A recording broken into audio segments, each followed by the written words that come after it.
La précision de vos résultats augmente avec le nombre de personnes qui font le test Ancestry DNA et les progrès de la science. Et pour 2022, nous avons de bonnes nouvelles à vous annoncer. Nous avons ajouté 4 nouvelles régions à l'Asie, à savoir centre et est de la Chine, sud-ouest de la Chine, peuple tibétain et Népal, et pied de la chaîne de l'Himalaya. Et à l'Afrique, nous avons ajouté les régions centre-est du Nigeria et peuple nilotique. Nous avons également divisé la région Polynésie de l'Est et Maori de Nouvelle-Zélande en les régions distinctes d'Hawaï et de Maori de Nouvelle-Zélande. Même si vous ne voyez pas l'une de ces nouvelles régions, vos résultats peuvent se préciser avec cette mise à jour. Par exemple, nous avons apporté d'importantes améliorations aux utilisateurs ayant des racines profondes dans les Amériques, en Océanie, en Asie et en Europe.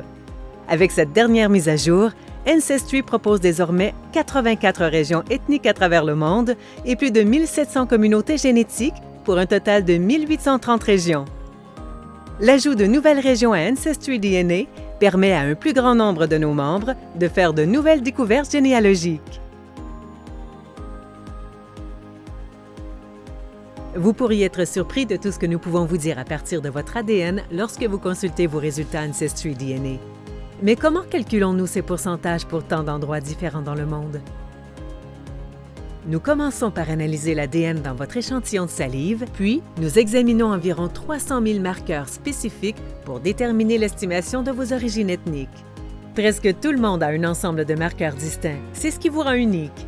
La prochaine étape est de comprendre les origines ethniques et les pourcentages dans ces marqueurs. Pour cela, nous devons reconnaître et identifier les séquences d'ADN liées à une région ou à une population particulière.